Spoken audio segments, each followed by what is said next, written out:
Hello to all my dear students, मैं नाम है सुमित राणा। बच्चों, आप सभी का आपके अपने YouTube channel Sumit Rana BSc classes में बहुत बहुत स्वागत है। जैसा कि आप सभी लोग जानते हैं कि हम लोग बीएससी सेकंड सेमेस्टर की यहाँ पर क्लास लेकर के चल रहे हैं, जिसमें हम लोग बॉटनी डिस्कस कर रहे हैं। और बॉटनी सब्जेक्ट में हम लोग पहली यूनिट कवर कर रहे हैं और पहली यूनिट में हम लोग ब्रायोफाइट्स पढ़ रहे हैं।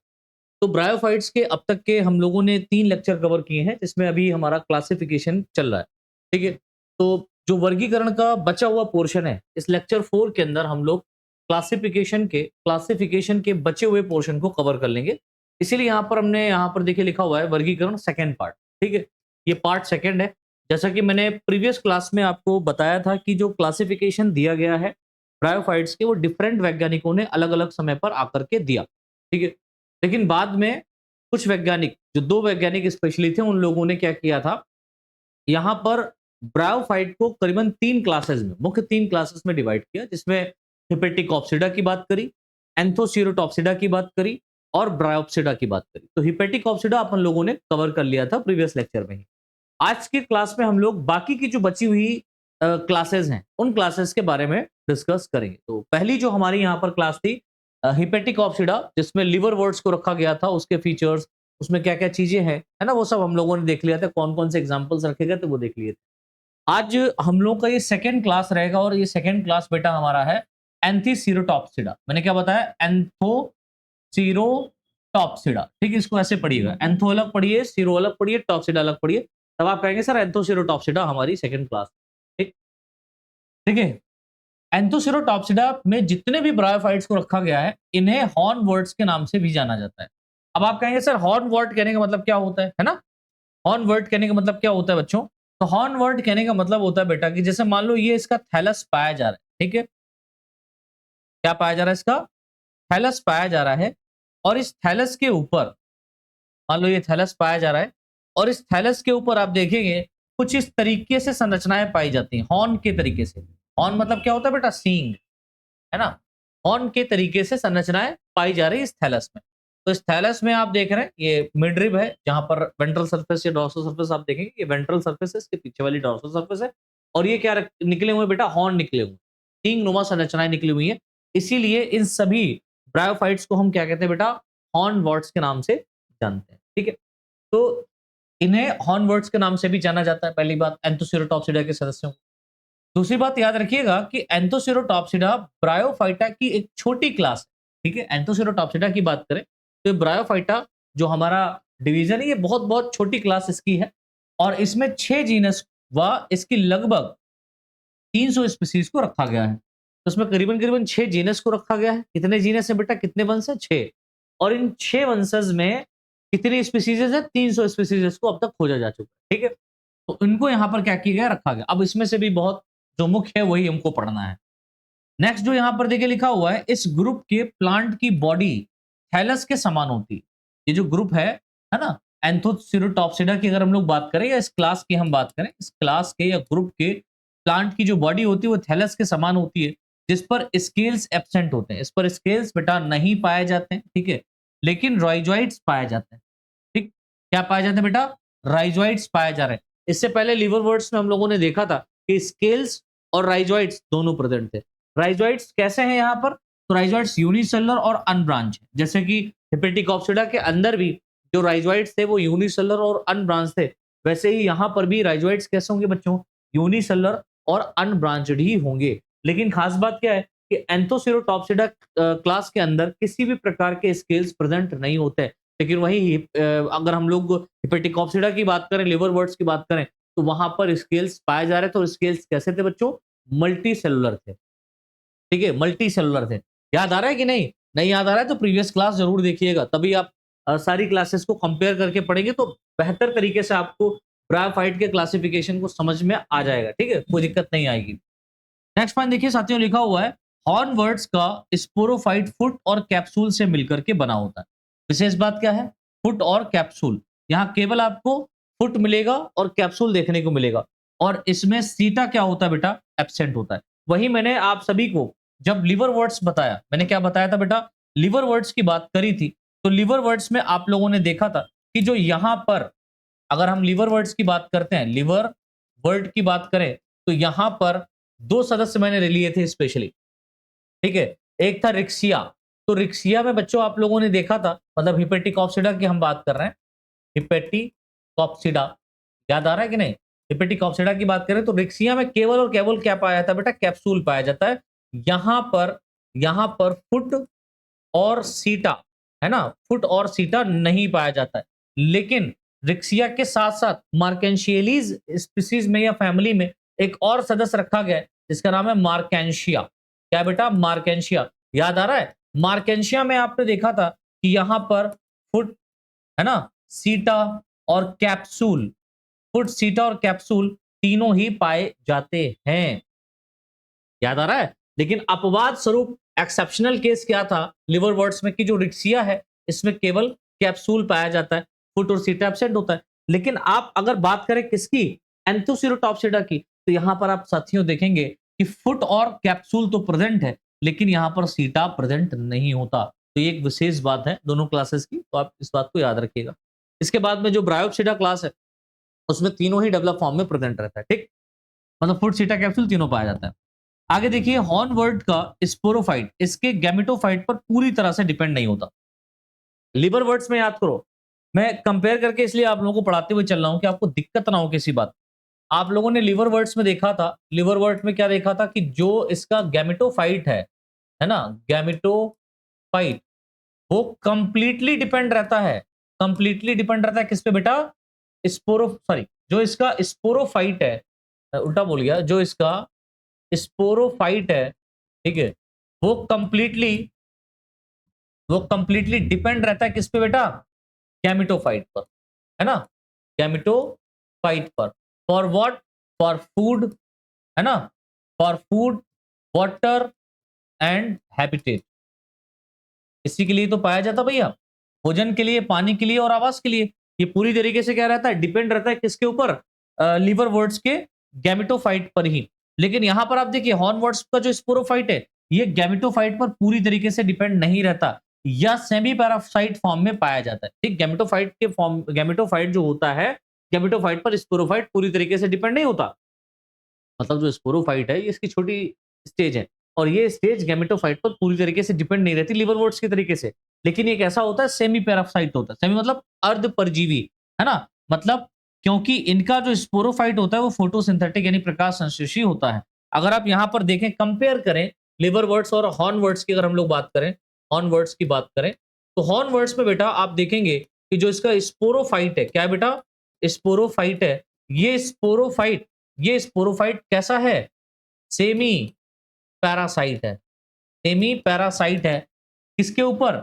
गैमेटोफाइट पर, है ना? सेमी पैरासाइट है गैमेटोफाइट पर। For what? For water, for water and habitat. अब आप कहेंगे सर ये फूड के लिए क्यों डिपेंड नहीं है? क्यों डिपेंड नहीं है? तो उसके लिए इसके पास में क्या पाया जा रहा है? क्लोरोफिल पाया जा रहा है। क्या पाया जा रहा है बेटा? क्लोरोफिल, जिसके कारण ये क्या करता है? फोटोसिंथेसिस करता है। क्या करता है? फोटोसिंथेसिस। और आपको पता है कि जब प्रकाश संश्लेषण की क्रिया होती है तो भोजन का निर्माण होता है, यानी कि फूड फॉर्मेशन यहां पर हो जाता है।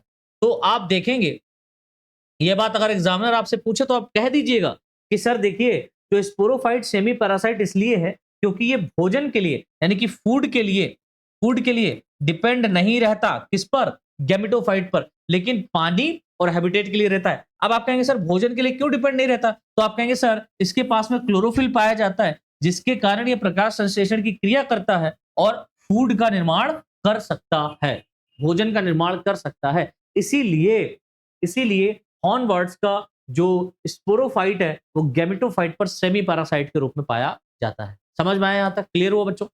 चलो आगे बढ़ते हैं। आगे देखिए लिखा हुआ है स्पोरोफाइट फोटोसिंथेटिक होने के कारण यह अपना भोजन स्वयं बनाता है, ठीक है? अर्थात यह भोजन के लिए गैमेटोफाइट पर डिपेंड नहीं होता, लेकिन यह केवल आवास और जल के लिए यानी कि हैबिटेट और वाटर के लिए ही गैमेटोफाइट पर डिपेंड रहता है। यही मैंने बताया ना, वही यहां पर लिख भी दिया, ठीक? आगे देखिए लिखा हुआ है हॉर्नवर्ट में कैप्सूल के आधार पर स्पेसिफिक टाइप का मेरिस्टम पाया जाता है। किसके आधार पर बेटा? कैप्सूल के आधार पर स्पेसिफिक टाइप का क्या प्रेजेंट है बेटा? मेरिस्टमेटिक टिश्यूज या मेरिस्टम पाया जाता है। इस मेरिस्टम की वजह से कैप्सूल में अनलिमिटेड ग्रोथ होती है। अब आपको पता है कि जो ग्रोथ करने वाली सेल्स होती है वो क्या होती है बेटा? मेरिस्टमेटिक टिश्यूज होते हैं, है ना? ये अनलिमिटेड ग्रोथ करते हैं, तो इसका जो कैप्सूल है वो बहुत बड़ा बड़ा हो सकता है, ठीक है। अर्थात यह जंतुओं के सींग की तरह ग्रोथ करता है। इसका जो कैप्सूल है वो एनिमल्स के जो हॉर्न है, एनिमल्स के जो सींग है उसकी तरीके से ही क्या करते हैं, ग्रोथ करते हैं। तो इस बात को भी आप याद रखिएगा। अब अगर हम एग्जांपल्स की बात करें, ठीक है, तो सबसे पहला जो एग्जांपल यहां पर रखा गया है वो है नोटोथाइलस। क्या बेटा, नोटोथाइलस। अब देखिए नोटोथाइलस को हम लोग राउंड हॉर्नवर्ट्स के नाम से भी जानते हैं, ठीक है। तो नोटोथाइलस को राउंड मतलब गोल और हॉर्नवर्ट, हॉर्नवर्ट है ना, ये हॉर्नवर्ट्स हैं, तो राउंड हॉर्नवर्ट्स के नाम से जाना जाता है। और ये इसका देखिए यहां पर एक क्या प्रेजेंट है बेटा, स्ट्रक्चर मैंने मेंशन किया हुआ है, जिसमें आप देखें तो ये तो इसका क्या हो गया, ये इसका थैलस हो गया भाई। ये क्या है बच्चों, ये इसका थैलस है। और यहां पर आप देखिए थैलस के ऊपर ही कहीं कहीं पर बीच बीच में ये देखो इस तरीके से ये पॉइंटेड लाइट स्ट्रक्चर दिख रहा है। मैं थोड़ा सा कलर को चेंज करता हूं हाईलाइट करने के लिए, ठीक है। ये देखो ये वाला, राइट, ये वाले दिख रहा है ये। तो ये जो है बेटा ये हॉर्न्स के तरीके से ही, है ना, सींग नुमा संरचना के रूप में आप यहां पर देख रहे स्ट्रक्चर्स ये पाए जा रहे हैं, ठीक। ये सींग नुमा संरचना के रूप में स्ट्रक्चर्स प्रेजेंट है, जिस कारण ही इसे हम लोग क्या कहते हैं, राउंड हॉर्नवर्ट्स। दैट मींस ये राउंड है, कैसा है बेटा, राउंड है, और क्या है, हॉर्न के नुमा दिख रहा है, इसीलिए इसको राउंड हॉर्नवर्ट के नाम से जानते हैं। किसको, नोटोथाइलस को। तो कभी कभी क्वेश्चन ऐसे भी आता है कि भाई राउंड हॉर्नवर्ट्स किसे कहते हैं, है ना, नोटोथाइलस को कहते हैं, एंथोसिरोस को कहते हैं, है ना, या लिवर या आप रिक्सिया को कहेंगे, मार्केंशिया को कहेंगे, ऐसे मतलब ऑप्शन देंगे। तो आप याद रखिएगा सर नोटोथाइलस जो है इसको राउंड हॉर्नवर्ट्स के नाम से जाना जाता है। एक और यहाँ पर रखा गया है जो कि इंपॉर्टेंट है, जिसे हम लोगों को पढ़ना भी, जिसका नाम है बेटा एंथोसिरोस। क्या नाम है साथियों, एंथोसिरोस, ठीक है। ये इंपॉर्टेंट है और इसके बारे में हम लोग डिस्कस भी करेंगे, ठीक है, इसके बारे में हम लोग डिस्कस करेंगे, पढ़ेंगे। देखिए लिखा हुआ है एंथोसिरास में मेनली आप देखेंगे कि इसमें स्यूडोलेटर्स पाए जाते हैं जो स्पोर्स के डिस्पर्सल में सहायता करते हैं। ठीक है, एक विशेष बात है एंथोसिरास की कि इसके अंदर स्यूडोलेटर्स प्रेजेंट है। एंथोसिरास में क्या प्रेजेंट है बेटा, स्यूडोलेटर्स प्रेजेंट है, ठीक है।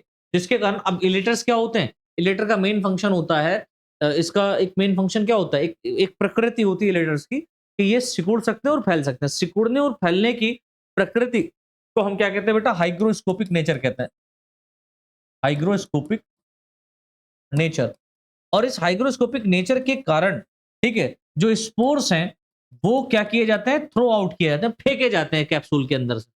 क्या किया जाता है, फेंके जाते हैं। जिससे स्पोर्स का क्या हो सकता है, डिस्पर्सल हो सकता है, वो एक स्थान से दूसरे स्थान पर जाकर के जर्मिनेट करके स्पोरोफाइट का सॉरी गैमेटोफाइट का निर्माण करता है, राइट। तो ये क्या है बेटा, ये एंथोसिरोस का स्ट्रक्चर बना हुआ है, जिसमें आप देख रहे हैं ये लंबी लंबी, इसका जो थैलस है कुछ ऐसा लंबी लंबी संरचनाओं में, है ना, दिखाई पड़ रहा है इस तरीके से, है ना। तो आप देख रहे हैं यहाँ पर ये पूरा नीचे की तरफ, ये इसका पूरा थैलस थैलस प्रेजेंट है और इसमें इस तरीके से हॉर्न की तरीके से संरचनाएं ऊपर की तरफ निकली हुई हैं। This is known as Anthoceros. इससे हम लोग क्या बोलेंगे बेटा, एंथोसिरोस कहेंगे।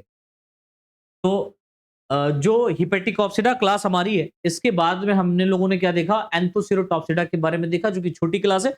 इसमें मैंने आप लोगों को केवल 2 ही एग्जांपल्स दिए हैं और वो 2 एग्जांपल्स ही इंपॉर्टेंट है, बस उतना ही आप याद रखें। अब हम बात करेंगे अपनी थर्ड क्लास, तो ये थर्ड क्लास है, इसको तीसरी क्लास करिएगा, ठीक है। इसको हम लोग बोलने बेटा ब्रायोप्सिडा, इसको हम लोग क्या बोल रहे हैं, ब्रायोप्सिडा। ये थर्ड क्लास है ब्रायोप्सिडा। अब जो ब्रायोप्सिडा क्लास है आप सभी को पता है ये काफी एडवांस क्लास मानी जाती है ना, क्योंकि जो सबसे लास्ट क्लास होगी या जो सबसे लास्ट में ऑर्डर रखा जाएगा उस ऑर्डर या क्लास के सदस्य बहुत ही एडवांस फॉर्म में माने जाते हैं। क्योंकि प्रिमिटिव वाला सबसे पहला, मतलब कोई भी आप फाइलम स्टार्ट करें, डिवीजन स्टार्ट करें, कुछ भी करें, तो उसमें जो सबसे प्रिमिटिव या सबसे पहला जो क्लास वहां पर रखा जाएगा उसमें सारे के सारे प्रिमिटिव ऑर्गेनिज्म होंगे। लेकिन जो सबसे लास्ट वाली रहेगी उसी डिवीजन या उसी क्लास का या उसी आप कहें फाइलम का लास्ट जो पोर्शन, लास्ट क्लास होगी, डेफिनेटली सबसे एडवांस क्लास मानी जाएगी उस फाइलम, ठीक है। तो यहाँ पर जो ब्रायोप्सिडा क्लास है ना बच्चा, इस ब्रायोप्सिडा की सबसे एडवांस क्लास, ब्रायोप्सिडा या ब्रायोफाइट्स की सबसे एडवांस क्लास, ठीक है। तो ब्रायोप्सिडा ब्रायोफाइटा की सबसे एडवांस क्लास मानी जाती है, पहली बात। दूसरी इंपॉर्टेंट बात लिखी हुई है कि जो ब्रायोप्सिडा है वो ब्रायोफाइटा समूह की सबसे बड़ी क्लास है। एक तो ये सबसे एडवांस क्लास है, दूसरी सबसे बड़ी क्लास है, और इसमें लगभग 660 जीनस, है ना, 660 जीनस और 14,504 स्पीसीज को रखा गया है। ठीक है, रखा गया है। तो आप ये भी याद रखिएगा, मतलब इससे ज्यादा ही हो सकता है, ये पुराना डाटा है। ठीक है, पुराना डाटा बुक्स में मेंशन किया गया है। अगर आप गूगल पे सर्च करेंगे तो हो सकता है ये डाटा थोड़ा वैरी करे। मैं पहले ही आप लोगों को बता दे रहा हूँ कि 660 जीनस जो है ये एक पुरानी बुक है, उसमें लिखा हुआ है, और 14,504 मैंने बुक को ही फॉलो किया है, राइट। मैंने नेट के ऊपर इसको सर्च नहीं किया। जो बुक में मेंशन है उनको मान्यता दी गई है डेफिनेटली, इसीलिए वो यहाँ पर लिखी गई है, राइट। तो 660 जीनस और 14,504 स्पीसीज को रखा गया है, जो विश्व की अधिकांश भागों में पाई जाती है। अब आप देखेंगे कि जो ब्रायोप्सिडा है, ब्रायोप्सिडा क्लासेस के जो ब्रायोफाइट्स है वो पर्वतीय भागों में, यानी कि जहां पर पहाड़ी क्षेत्रों, पर्वतीय भागों में ये 4,000 से लेकर के 8,000 फीट की ऊंचाई तक पाई जाती है। तो जो पर्वतीय भाग है ना, जहां पर चट्टानें पाई जा रही है, तो वहां पर आप देखेंगे कि 4,000 से लेकर के 8,000 फीट की ऊंचाई तक ये आपको मौजूद मिलेंगे। लेकिन ब्रायोप्सिडा की कुछ ऐसी जातियां भी हैं जो 20,000 फीट की ऊंचाई पर भी पाई जाती हैं। कहां पर बेटा? 20,000 फीट की ऊंचाई पर भी पाई जा रही हैं। तो ये बात भी थोड़ा सा याद रखिएगा, विशेष नहीं है, लेकिन थोड़ा दिमाग में बना रहेगा तो क्या दिक्कत है। अब देखिए पहला पॉइंट इस क्लास का क्या है कि इस क्लास में मुख्य रूप से सभी मॉसेस को रखा गया है। ठीक है, जितनी भी ब्रायोप्सिडा के अंदर, क्लासेस के अंदर ब्रायोफाइट्स को रखा गया है, वो सारे के सारे क्या है बेटा? मॉसेस हैं। और इनकी जो प्लांट बॉडी होती है वो स्टेम लाइक, लीफ लाइक और रूट लाइक, देखिए, होती है राइजोइड्स के फॉर्म में। Sir, stem like, leaf like और रूट लाइक कहने का मतलब क्या होता है? देखिए, स्टेम लाइक कहने का मतलब होता है तनासम। तनासम कहने का मतलब समझते हो? तने के जैसा संरचना है, लेकिन वो तना नहीं है, स्टेम नहीं है। तो स्टेम्स के फीचर होते हैं वो नहीं, उसमें जाइलम फ्लोएम नहीं है ना। लीफ लाइक मतलब पत्ती सम, पत्ती की जैसी संरचना है, लेकिन वो पत्ती नहीं है। और रूट लाइक मतलब जड़ जैसी संरचना है, लेकिन वो रूट नहीं है। ठीक है, तो ये बात आप याद रखिएगा। तो इनकी प्लांट बॉडी स्टेम जैसी संरचना को शो करेगी, लीफ जैसी संरचना को शो करेगी, और रूट जैसी संरचना को क्या करती है बेटा? शो करती है। अर्थात मॉसेस की प्लांट बॉडी गैमेटोफिटिक, या मॉसेस की प्लांट बॉडी कैसी बेटा? गैमेटोफाइट के रूप में ही है, जो पत्तियों जैसी होती है। तो मॉसेस की प्लांट बॉडी कैसी होती है बेटा? पत्तियों जैसी होती है। और मॉसेस की जो प्लांट बॉडी स्पेशली है वो गैमेटोफाइट के रूप में, बिल्कुल नो डाउट। जिससे दो क्लासेस आपने देखी, लिवरवर्ट्स और हॉर्नवर्ट्स, इनकी जैसे प्लांट बॉडी है गैमेटोफाइट, बिल्कुल वैसे ही इनकी भी प्लांट बॉडी गैमेटोफाइट के रूप में ही है। ठीक है, लेकिन इनकी प्लांट बॉडी थोड़ी सी एडवांस फॉर्म में दिखाई पड़ती है। अभी आगे जब एग्जांपल बताऊंगा तब आपको समझ में आएगा। अच्छा, नेक्स्ट पॉइंट देखिए, लिखा हुआ है इसमें पाए जाने वाले राइजोइड्स कैसे होते हैं बेटा? मल्टी सेलुलर और ब्रांच। बहुत बहुत इंपॉर्टेंट है। और इनमें ऑब्लिक सेप्टम यानी तिरछे पट्टों, या तिरछे ऑब्लिक सेप्टम, तिरछे पट युक्त पाए जाते हैं, पट पाए जाते हैं। ठीक है, अब ये कहने का मतलब क्या है? जैसे मान लो यहाँ पर एक डायग्राम छोटा सा बनाया है कि एक राइजोइड्स, आपने अगर एंथोसिरोटॉप्सिडा की बात करें, या लीवरवर्ट्स की बात करें तो, और हॉर्नवर्ट्स की बात करें तो इनमें जो राइजोइड्स हैं वो सेम है। कैसा है बेटा? यूनिसेलुलर है, पहली बात, यूनिसेलुलर एंड अनब्रांच। लेकिन आप जब बात करेंगे किसकी? ब्रायोप्सिडा क्लास की, तो इनके राइजोइड्स मैंने कैसे बताए? मल्टी सेलुलर होते हैं और ब्रांच होते हैं, मतलब बहुकोशिकीय होंगे। यहाँ पर मान लो एक राइजोइड इस तरीके से निकला है ना, बना है, तो इससे साइड में इस तरीके से एक ब्रांच बन सकती है ना, इस तरीके से ब्रांच बन सकती है। यहाँ से भी ऐसे ब्रांच निकल सकती है, कोई बड़ी बात नहीं है ना। और ये जो ब्रांचेस निकली है ना, ये बहुत सारी सेल से मिलकर के बनी है।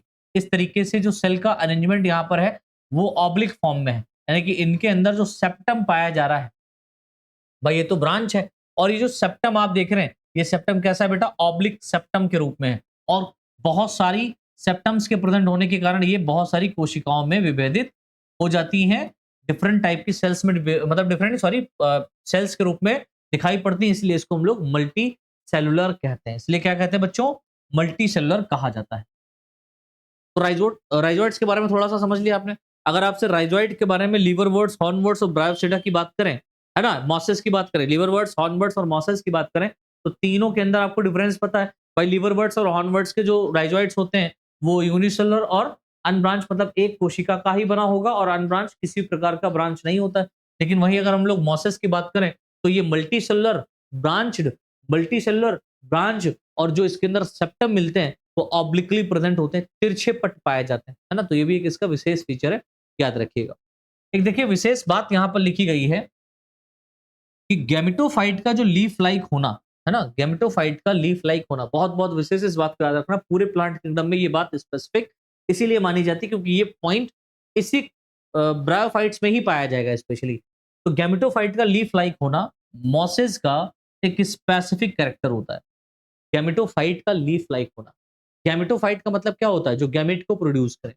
और गैमेटोफाइट कभी भी लीफ जैसी संरचना नहीं होती, है ना। तो गैमेटोफाइट का लीफ लाइक होना, है ना, पत्ती जैसा होना, पत्ती जैसा दिखना, ये मॉसेस का एक स्पेसिफिक कैरेक्टर होता है क्योंकि पूरे प्लांट किंगडम में किसी के भी गैमेटोफाइट में लीफ लाइक स्ट्रक्चर्स नहीं पाई जाती हैं, ठीक है। और यह लीफ इरेक्ट होती हैं। ये लीफ कैसी होती है बेटा, इरेक्ट होती है, सीधी होती है, जो कि सिलेंड्रिकल एक्सिस पर स्पाइरली फॉर्म में अरेंज रहती है। सिलेंड्रिकल एक्सिस पर कैसे अरेंज रहती है बेटा, स्पाइरली फॉर्म में अरेंज रहती है, राइट। तो एक नोट पॉइंट विशेष बात है, इस विशेष बात को आप विशेष तौर पर याद रखिएगा, ठीक है। ये विशेष बात बहुत खास बात है। आगे बढ़िए, देखिए लिखा हुआ है कि जो मॉस हैं इनमें वेजिटेटिव रिप्रोडक्शन, फ्रेगमेंटेशन और सेकेंडरी प्रोटोनिमा पर बर्ड्स के निर्माण द्वारा होता है। अब ये प्रोटोनिमा क्या है ये मैं बताऊंगा आगे, ठीक है। मैंने जनरल फीचर्स में इसका थोड़ा सा जिक्र किया हो, लेकिन मैं प्रोटोनिमा के बारे में आगे बताऊंगा आपको, ठीक है। तो जो मॉसेस हैं इनमें वेजिटेटिव रिप्रोडक्शन, फ्रेगमेंटेशन और सेकेंडरी प्रोटोनिमा, ठीक है। प्रोटोनिमा दो तरीके के बनते हैं, एक प्राइमरी प्रोटोनिमा बनता है, एक सेकेंडरी प्रोटोनिमा बनता है, ठीक। प्राइमरी प्रोटोनिमा कैसा होता है ना, और सेकेंडरी प्रोटोनिमा कैसा होता है, इन दोनों के ऊपर थोड़ा सा विशेष आप ध्यान रखिएगा, राइट। और ये मैं आगे की क्लास में डिस्कस करूंगा, मैं अभी नहीं, अभी सब बता दूंगा तो मजे ही खत्म हो जाएगा, आगे की क्लास नहीं करोगे। तो मैं रिक्शा पढ़ाऊंगा पहला, या जब मैं इसका एडेप्टेशन पढ़ाऊंगा, एडेप्टेशन की तो बातें नहीं करते, रिक्शा की बात करते हैं, ठीक है। सीधे डायरेक्ट मैं रिक्शा की बात करूंगा क्योंकि वहां से क्वेश्चन आपके बनेंगे, तो वहां मैं बताऊंगा कि सेकेंडरी प्रोटोनिमा और प्राइमरी प्रोटोनिमा क्या है, ठीक, रिप्रोडक्शन में। आगे देखिए लिखा हुआ है, इसमें सेक्सुअल रिप्रोडक्शन के समय रिप्रोडक्टिव ऑर्गन का निर्माण ब्रांचेस के अपेक्स पर होता है। तो वेजिटेटिव प्रोपोगेशन या वेजिटेटिव रिप्रोडक्शन के लिए कैसा होता है, फ्रेगमेंटेशन होता है सेकेंडरी प्रोटोनिमा पर बर्ड के बनने के कारण होता है। किसके कारण, बर्ड्स के बनने के कारण होता है।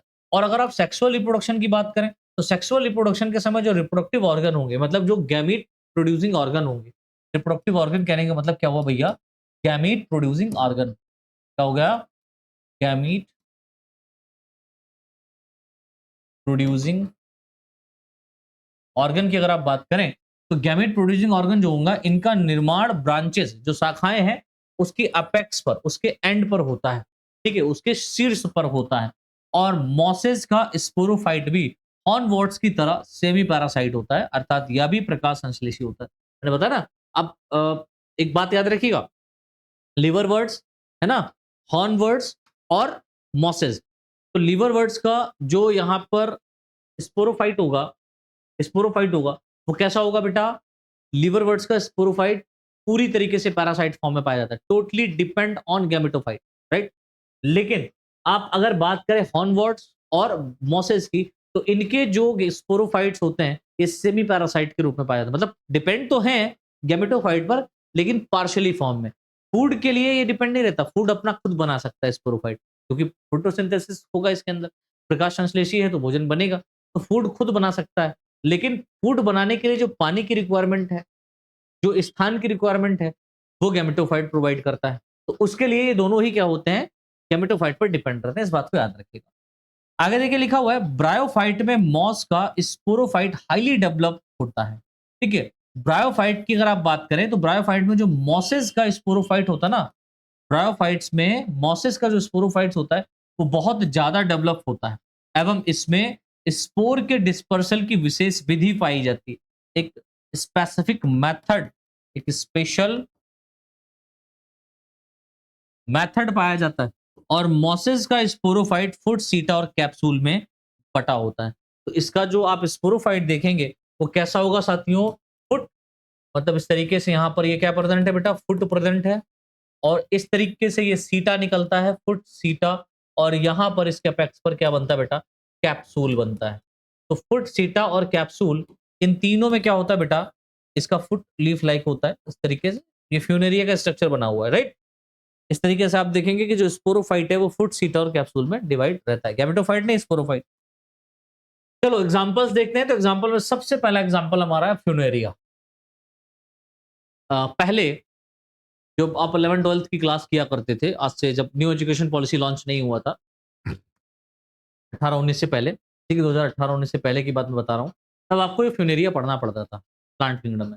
अभी वहां से निकाल दिया गया, लेकिन फिर भी मैं जो पढ़ाता हूँ क्लासेस 11 12th की क्लास लेता हूँ, वहां पर अगर होता है तो मैं उसको मेंशन कर देता हूँ, थोड़ा सा उसके बारे में आपको बता देता हूँ। ठीक है, खैर फ्यूनेरिया यहाँ सबसे पहला एग्जाम्पल मैंने लिया। इसे देखिए, रूप मॉस किस नाम से जानते हैं बेटा?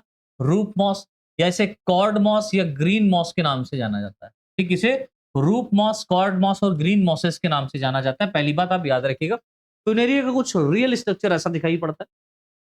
ये इसका थैलस में है, मतलब स्पोरोफाइट है। इस ये नीचे वाला थैलस है, उस थैलस के ऊपर स्पोरोफाइट डेवलप हुआ, जिसमें ये वाला रीजन इसका क्या है? फुट है, जो लीफी होता है। ये जो स्ट्रक्चर निकला, इसको हम लोग सीटा कहते हैं, है ना? क्या कहते हैं बेटा? सीटा। और ये जो आप देख रहे हैं बड़ी-बड़ी से, ये क्या है बेटा? कैप्सूल है ना? तो यहाँ पर अगर आप ध्यान से देखें, तो फुट, सीटा, कैप्सूल आपको और भी अच्छे से दिखाई पड़ेगा। ये नीचे थैलस में आप देख रहे हैं राइजोइड्स प्रेजेंट है। ये स्टेम लाइक स्ट्रक्चर है, जिसमें लीफ लाइक संरचनाएं बनी हुई हैं। और ये लीफ लाइक संरचनाएं, स्टेम लाइक संरचनाएं एक्चुअल में क्या कहलाती है बेटा? गैमेटोफाइट कहलाती है। क्या कहलाती है? Gametophyte, right? और यहीं से लीफ लाइक संरचना के एपेक्स से ऊपर की तरफ एक इस तरीके से संरचना डेवलप होता है, इसको हम लोग सीटा कहते हैं। ये सीटा नीचे की तरफ फुट से अटैच रहता है, और ये सीटा आगे अपेक्स के ऊपर इस तरीके से कैप्सूल के रूप में, किस रूप में बेटा? कैप्सूल के रूप में से, that is known as capsule, and capsule are also known as sporogonium. ठीक है, स्पोरोगोनियम बोले तो स्पोर्स को बनाने वाले। कौन बेटा? स्पोर्स को बनाने वाले। और ये पूरा क्या कहलाएगा यहां से? ये पूरा इसका कहलाता है बेटा स्पोरोफाइट। ये क्या कहलाता है बच्चों? स्पोरोफाइट। तो गैमेटोफाइट ये हो गया और स्पोरोफाइट ये हो गया। तो इस तरीके से ये फ्यूनेरिया का एग्जांपल हो गया। आगे बढ़ते हैं, तो आगे हम देखते हैं किसको? आगे हम देखते हैं पॉलीट्राइकम, है ना? एक और हमारा यहाँ पर एग्जांपल लिया गया पॉलीट्राइकम।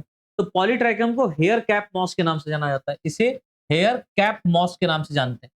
देख लो कितना सारा बहुत सारा ग्रास के रूप में आप देख रहे हैं, है ना? हेयर्स, हेयर्स के रूप में इस तरीके से निकला हुआ है। यहाँ पर देखो इस वाले में कितना अच्छा दिख रहा है हेयर।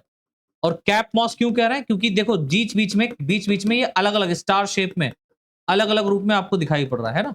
कैप नुमा, ऐसा लग रहा है कोई नीचे बैठा हुआ है जो कि इस तरीके से कैप लगाए हुए है। इसे हम लोग क्या कहते हैं बेटा? हेयर कैप मॉस के नाम से जानते हैं। ये पॉलीट्राइकम का स्ट्रक्चर है। अगर ये स्ट्रक्चर आपको कहीं भी दिखे तो आप कहेंगे सर ये पॉलीट्राइकम है। फिर अगर आप बात करें डासोनिया की, डाउसोनिया या एक ऑस्ट्रेलियन मॉस है, यहाँ स्पेशली मिलेगा, जो कि सबसे ऊंचा ब्रायोफाइट के रूप में होता है, जिसकी हाइट 45 सेंटीमीटर तक पाई जाती है होती है। तो ये डाउसोनिया है, जो कि आपको कहाँ मिलेगा? ऑस्ट्रेलिया के जंगलों में देखने को मिल सकता है। ठीक, ये ऐसे रीजन्स में जहां पर नम इलाका है, नम रीजन पाया जा रहा है। देखो बड़े बड़े कितने, ये ब्रायोफाइट है बच्चा, ये क्या है? ब्रायोफाइट। और ये लीफ देखो, स्टेम लाइक संरचना, स्टेम नहीं है, पत्ती जैसी संरचना लेकिन पत्ती नहीं है। ये क्या है? तो ये ब्रायोफाइट है, एडवांस ब्रायोफाइट है, नाम डासोनिया। फिर आ गया बेटा बक्स बॉमिया। अब जो बक्स बॉमिया है, ये इस यह सेप्रोफिटिक मॉस यानी मृतोपजीवी मॉस होता है। बक्स बॉमिया एक ऐसा मॉस है जो क्या है बेटा? सेप्रोफिटिक है। मृत सड़े गले पदार्थों पर यह जीवित रहता है, वहीं पर यह उगता है, और इसमें फोटोसिंथेसिस एब्सेंट होता है। फोटोसिंथेसिस नहीं पाया जाता। ये जो सड़ गया है पदार्थ, मर गया है, गल गया है, उसी से ही अपने भोजन को प्राप्त करता है। और यह मृत कार्बनिक पदार्थों मतलब डेड ऑर्गेनिक कंपाउंड्स का उपयोग करके अपने भोजन को प्राप्त करता है। ठीक, अगर आप ध्यान से देखें तो ये इसका सीटा है और ये इसका कैप्सूल है, और ये नीचे फुट है, और ये सब थैलस पाया जा रहा है इसका। ये देख रहे हो, ये क्या है बेटा? ये देखो, ये जो स्ट्रक्चर जो यहाँ पर पड़ा है, ये सड़ा गला पदार्थ है, और यहाँ पर ये कैप्सूल के रूप में ऐसे देख रहे हो, कैप्सूल कितना बड़ा है इसका, है ना? कैप्सूल बड़ा सा है। तो ये क्या है बेटा? बक्सबोमिया। इसके बाद में एक बहुत इंपॉर्टेंट यहाँ पर स्फेग्नम आपका मॉस रखा गया है। ये इंपॉर्टेंट है बेटा, इंपॉर्टेंट इसलिए है क्योंकि यहां से बहुत सारे क्वेश्चन आपके बनते हैं, है ना? तो वो क्वेश्चन मैं यहां पर कवर कर दूंगा। फिलहाल तो स्फेग्नम को नहीं पढ़ना है, ठीक है? देख लूंगा सिलेबस में कैसा क्या है। अगर है स्फेग्नम तो पढ़ा दूंगा, नहीं है तो नहीं पढ़ना, लेकिन फिर भी मैं स्फेग्नम के बारे में बहुत सारी चीजें यहाँ पर आपको बता दे रहा हूँ जो कि इसके इकोनॉमिक इंपॉर्टेंस पे जाएगा। देखिए, इसे हम लोग बॉग मॉस, बॉग किसे कहते हैं बेटा? बॉग कहने का मतलब होता है दलदल, ठीक है, दलदल मॉस या कारपेट मॉस। कारपेट कहने का मतलब समझते हो? जो कारपेट बिछाते हैं हम लोग, जैसे फर्श नुमा संरचना आपको देखने को मिलती है, जमीन में, कच्ची जमीन पे आप कारपेट लाके बिछा दो तो ऐसा लगेगा फर्श पड़ गई है। तो कारपेट मॉस या टफ मॉस के नाम से जाना जाता है। पहली बात, इसे बॉग मॉस कहें, कारपेट मॉस कहें या टफ मॉस कहें। दूसरी बात, ये दलदल पर कारपेट के समान फैल जाता है। ये दलदल जहां पर, और पहली बात क्या है, ये दलदली क्षेत्रों में पाया जाता है, इसलिए बॉग मॉस कहते हैं। ठीक है, ये दलदल में, ये क्या होता है बेटा? दलदल में, ठीक है, दलदल में उगता है, उगता है, इस बात को याद रखिएगा। ठीक है, स्फेग्नम, इसीलिए इसको दलदल मॉस के नाम से जाना जाता है। और ये दलदल पर ऐसा पाया जाता है जिससे ऐसा लगेगा कि वहां पर जमीन है, ये घास के नुमा है, पता ही नहीं चलेगा कि आप दलदल में फंस जाओगे। इसे दलदल दिखाई नहीं देता, जिससे दलदल दिखाई नहीं देता। और बहुत सारे ऐसे ऑर्गेनिज्म होते हैं जो इस कंडीशन में जाकर के फंस जाते हैं और धीरे धीरे धस जाते हैं और वो मर जाते हैं। ठीक, नहीं देख पाता है। तो कुछ स्ट्रक्चर ऐसा दिखाई पड़ता है स्फेग्नम का, देख रहे हो? कुछ स्फेग्नम का स्ट्रक्चर ऐसा दिखाई देता है, लीफ लाइक संरचना देख रहे हो इसमें, थैलस नुमा, ये लीफ लाइक संरचना पाई जा रही है यार, देख रहे हो? लीफ नुमा संरचना यार, एकदम ऐसा लग रहा है कि पत्ती पाई जा रही है, लेकिन ये पत्ती नहीं है, राइट? ये पत्ती नहीं है। आगे कुछ खास बातें हैं जो स्फेग्नम के बारे में आपको पता होनी चाहिए, वो मैं यहां पर बताने जा रहा हूं। तो पहला पॉइंट तो आप लोग याद रखिएगा, इसे पीट मॉस के नाम से जानते हैं। पीट मॉस क्यों कहते हैं? से भी जाना जाता है क्योंकि यह एक प्रकार का फॉसिल फ्यूल, मतलब जीवाश्मीय ईंधन होता है जो कि दलदल से प्राप्त होता है। तो जलाने के रूप में हम कार्य करते हैं, दलदल से प्राप्त होता है। ठीक है, पीट मॉस का निर्माण स्फेग्नम के जीवाश्मीकरण, फॉसिलाइजेशन से होता है। अब जो पीट मॉस है वो किससे बनता है बेटा? स्फेग्नम के फॉसिलाइजेशन से बनता है। अब आप कहेंगे सर जीवाश्मी भवन क्या होता है, जीवाश्मीकरण क्या होता है? तो किसी भी ऑर्गेनिज्म का फॉसिल्स के रूप में बनना, है ना, वो उसका क्या कहलाता है? फॉसिलाइजेशन कहलाता है। अब आप कहेंगे सर इसको समझाइए, तो जब आप 4th यूनिट पढ़ेंगे ना, तो 4th यूनिट में आपको फॉसिलाइजेशन पढ़ाऊंगा, डोंट वरी, ठीक है? और मैं पढ़ा भी रहा हूं ऐप के ऊपर फिलहाल। आगे देखिए, स्फेग्नम अम्लीय दलदल में उगता है। पहली बात तो ये कहां पर उगेगा बेटा? इस एसिडिक रीजन में, और दलदल का जो नेचर होता है वो एसिडिक ही होता है। ठीक है, तो स्फेग्नम अम्लीय दलदल में उगता है जिसमें बैक्टीरिया की संख्या कम होती है। अब जाहिर सी बात है, एसिडिक नेचर अगर है तो वहां पर बैक्टीरिया कम ग्रो करेंगे, बैक्टीरिया होगा ही नहीं, नाम मात्र होगा। इसीलिए इसके डेड टिश्यूज का विघटन, डिग्रेडेशन नहीं हो पाता। तो जो स्फेग्नम के डेड टिश्यूज होते हैं उनका डिग्रेडेशन नहीं हो पाता। बैक्टीरिया बहुत बड़ा रोल अदा करता है किसी चीज को डिकम्पोज करने में, लेकिन वो यहां पर काम नहीं कर पाता क्योंकि नेचर एसिडिक है। जब नेचर एसिडिक होगा मेरा भैया, तो इसका डिग्रेडेशन नहीं हो पाएगा, अतः यह जीवाश्म के रूप में तैयार हो जाता है। और स्फेग्नम के जो डेड टिश्यूज होते हैं ये जीवाश्म के रूप में क्या होते हैं बेटा? तैयार हो जाते हैं। आगे देखिए लिखा हुआ है, स्फेग्नम में वाटर एब्जॉर्प्शन की अत्यधिक क्षमता पाई जाती है। स्फेग्नम में किसकी क्षमता पाई जा रही बेटा? वाटर एब्जॉर्प्शन की बहुत बहुत ज्यादा क्षमता पाई जाती है, अतः इसका उपयोग यूरोप में उसे एब्जॉर्बेंट कॉटन, अवशोषी रुई के रूप में किया जाता है। यूरोप में किस रूप में किया जाता है इसका उपयोग?